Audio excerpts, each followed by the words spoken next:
How's it going, guys? And welcome to the showdown between the Dwarves, led by Ungrim Ironfist, and the High Elves, who are going to be led by Tyrion. So let's jump right into this match, guys, and have some fun. Now the tail of the tape for the Dwarves. In the front line, we do have a lot of elite troops. I think in total we have two groups of hammers, one here and one on the far side. And we do also have the Peak Gate Guard and the Grumbling Guard. So the Peak Gate Guard, definitely very strong. As far as their combat stats go, they're 54, 48, and 59 compared to 46, 34, and 55. So definitely quite a bit stronger. And of course, they do have the armor sundering ability, which can be okay against the High Elves, who do have a fair amount of armor. On top of that, they do magic. So, for example, if some like Dragon Princes come in, a very powerful unit, which you do see sometimes in this matchup, they're going to be able to negate that physical resist. On top of that, we have Ungrim. Ungrim is a pretty solid choice, and I think he's made a little bit of, I would say, a leap in the metagame. He's fairly cheap. He's unbreakable. He has anti-large, which is so pertinent in a multitude of matchups. And I definitely feel like Ungrim has become one of the more competitive lords. On top of that, we do have two groups of Slayers. The Dragonback Slayers here protecting this Organ Gun. Slayers here, and I think, do I have two runesmiths? Yeah, I do. Each of which has the Rune of Wrath and Ruin. Obviously a very good tool. It slows, it does pretty good damage, just a solid ability. And each of them does indeed have the Hammer of Carrick Draz. So basically my idea was like, I'm going to get my elite hammers who have a fairly, decent matchup against the Swordmasters of Hoeth and White Lions and troops like that. And I'm going to be using the Runesmith with his supporting abilities and this hammer to just really make them win that matchup. Obviously, having an ability that lasts 50 seconds and gives negative 44 melee attack is going to give them a massive advantage over the High Elf infantry. So that's pretty much it. Oh, and of course, how could I forget? The whole reason I'm making this video is the Gyro Bomber. So I don't know how it's going to do. Honestly, just shooting in the dark here, but well, I know how it did because I played this game, but obviously it's interesting, and I really actually like the regular Gyro Bombers more than the Skyhammer, simply because it's a little bit, I think it has more charges if I remember correctly, and it's like a single target drop rather than a bit of an inefficient AoE drop. And it does have really good AP missiles as well with its kind of machine gun. So without further ado, let's get into this game, guys. So for my opponent, he's got two chariots, two Elthamar chariots, which have anti-infantry, and they're not bad. I don't think these ones are the ones with missiles, and you can see they're taking some heavy fire from those organ guns. So that's definitely a solid start for me. For the rest of his army, he does have a couple archers, which you do see in this matchup sometimes against rangers and thunder. They can outrange, I think, all of the dwarf missile troops on foot, and so they can pick off rangers and can poke gyrocopters, which I guess you don't see often. But I think maybe 3 might be a little much, but we'll see how they do. For the rest of his army, he does have a couple Swordmasters of Hoeth. He also has a Loremaster of Hoeth, and he's got Tyrion. So Tyrion's he's ready to go. He's on foot. I definitely would think maybe having him on horseback is a little bit better, but I guess he'll be more sustainable against like Slayers and things with anti-large here. So on the far side, the chariots are coming around. You can see it's going to be last samurai into my organ gun here. And man, organ guns are such a damn cool unit. Dragonback Slayers coming in. You can see the the Gyro Bomber getting in there. And are we going to get one more volley right in their faces? And they get right into my artillery here, but it looks like they're just going to, it's like just like the last samurai. They just get dragged down and punished by the Slayers and organ guns. And my other group of Slayers is going to be fending them off here. So some missile pressure coming in, and you can see the infantry lines are going to collapse right now. So the Dwarven Hammers pushing in. The War of the Beard is back 2.0. Goddamn, Dwarves look so cool. So the Dwarves get in there, and the Peak Gate Guard, of course, are going to Hulk smash. You can see Ungrim's going to be leading his boys. And yeah, the Hammer of Carrick Draz will indeed be going down on two groups of the Swordmaster of Hoeth right now. So it's going to be a very aggressive fight. And there is the Hammer. And guys, this is the entire reason I wanted to show you this replay. So here comes the Skyhammer. Check this out. So I'm positioning right now. It's doing a bit of a drive-by, and it's going to start dropping some bombs. So you can see it's just going all over, dropping all over these High Elves. And you can see, oh man, that is so awesome. Just check this out. Oh man, I think that guy got his decapitated by that. So those guys just get absolutely shreked by the Gyro Bomber. And yeah, they were a little bit clumped up. Obviously not the most efficient placement of those archers. You can see he was repositioning, and I caught them in a good moment. Obviously some terrible bombs by me, but I was getting so excited I just was like clicking it like a rabid animal. But it was solid. I was pretty impressed with it. And you can see it's like applying pressure and just doing all kinds of good stuff. And the frontline engagement's going pretty good. You can see the Hammer of Carrick Draz just neutering these Swordmasters of Hoeth, who obviously did a pretty good job regardless of that against my hammers, but it gives the hammers a much cheaper unit. I think like Swordmaster's like 200 or 300 more. The advantage there in the center, it's a bit of a cockfight. Tyrion is just going full Chad mode right here, just hunting down Ungrim. So Ungrim's going to turn and fight because he was being just a little friendly fire there. Oh my gosh! But Ungrim was being 2 versus 1 by the Swordmaster of Hoeth, as well as Tyrion here, who's obviously a master duelist. He's just getting punished because I did overextend into these guys. But on each of the flanks, my hammers were able to win with the support of the Hammer of Carrick Draz. And these hammers are literally at like, pretty much full health here. So Ungrim, just being a true champ, is just going to fight to the end here. You can see he's probably like got 400 HP, it looks like. So I'm pulling in the hammers, basically just trying to save him before, he goes, and the chariots are coming in as well. Organ Gun still providing some, pretty solid overwatch, and the Gyro Bomber with its like machine gun attacks actually did a pretty good job of like focusing down and pushing off the chariots. I was definitely very pleased with that. And in the meantime, I was out of bombs at this point. I think I might have had like 1 or 2 left. So I basically just grabbed these Slayers and I pushed them back to the Archers, and the Archers will probably switch to them in a moment and do some pretty good damage. But the fight's a pretty tooth and nail here. I do have 67 Slayers here, or not Slayers, Hammers, and I don't have the peak 8 card again. Let's see how they are in kills. 74 kills against Swordmasters is really good, so just a very wild fight here in the pits. You can see the Hammers just karate chopping the Sissy Elves, definitely doing the boys proud, and the Gyro Bomber flying overhead with a rocking 9 kills, so definitely not bad.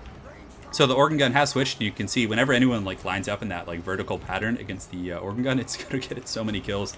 And the Slayers, of course, taking some arrow fire here, but definitely going to be worth it, as they will rack up a massive amount of kills against these Archers. So is Organ Gun shooting? It looks like it was a little obstructed. So here comes a shot. Let's see what happens here. And it just cleaves through that entire formation, taking out looks like a good like 7 or 8 elves right there. And that was only the first volley. So the other volley comes in, just absolutely destructive right there.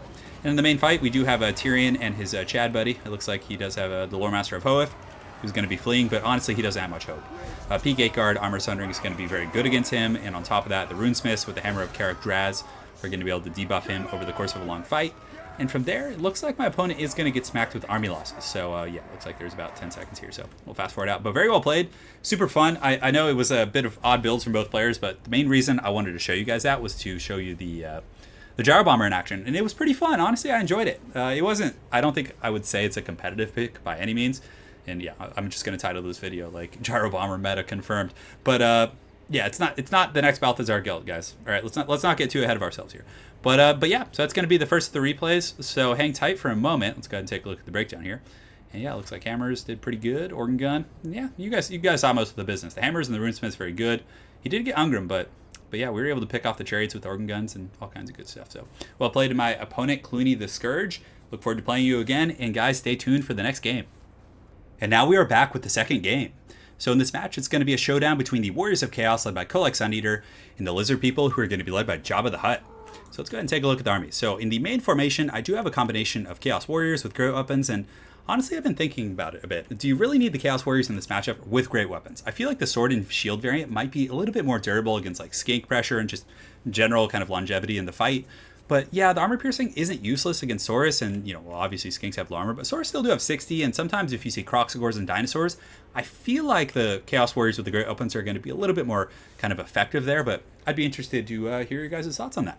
So we do have the Chaos Warriors, 2 groups of Marauders on the flanks. The reason you do that is if he does have Chameleons or any other like trolley units, these guys are going to be able to screen them out. Forsaken here on the far side. Always good to have like one group of Forsaken just to pressure and chase things and, get that burst damage wherever you need it. We do have Kolek. He's going to be joined by his son here, the little Shaggoth.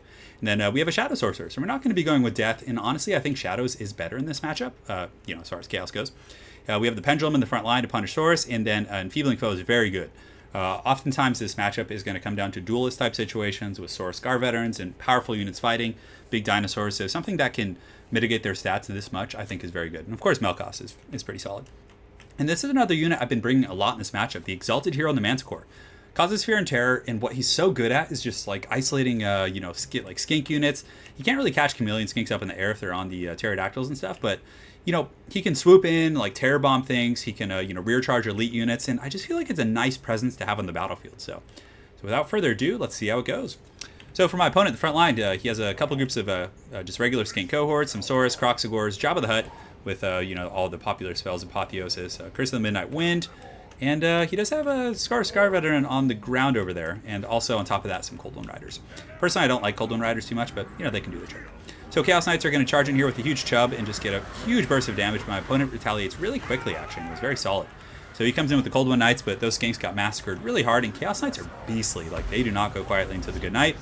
We're going to drop Melkos on these troops, pull in my Poison Hounds to kind of buffer them, and honestly, I feel like the Chaos Knights, if I can get some Shaggoth support here, will be very good. And this is what I was talking about.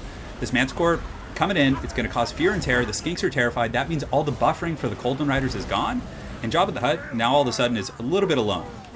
So I'm using my 2 Shaggoths here and a Pendulum going right down that formation, tearing apart those skinks, and the Chaos Warriors are obviously just going to push through and just go to Pound Town on them. I do have one group of Aspiring Champs, so I just wanted to mix in for fun. I think they're okay in this matchup. Silver Shields and fighting against Saurus and things like that. They're just like everywhere I go, there's just like Chaos Warriors flying. But The Shaggus I had working on some of these Kroxigors, but I realized that I needed a little bit more pressure over here, so I think Kolek did... Is he over here? Yes, he is. So my opponent did use the Banishment right here, and I think it hit some of the Hounds, but, you know, it's not going to... I don't know if Banishment does as much against, like, cap units. A very nice Curse of the Midnight Wind going down, but, you know, Kolek is just going to go to town on Jabba. That's definitely an advantage that favors him. Using the Exalted Manticore, just kind of bouncing him back and forth, and that's something that, having that mobility here, since the Lizardmen are fairly slow to cycle charge or just drop terror wherever you need it, it's pretty useful.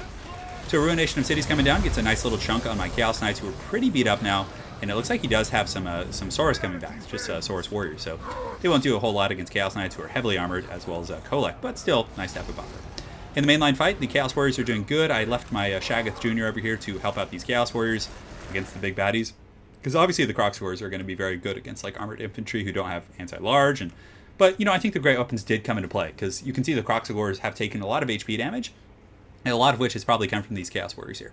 On the low ground, these guys 72 models are just rocking these Chaos Warriors so badly, and the Marauders are just kind of, you know, mucking things up.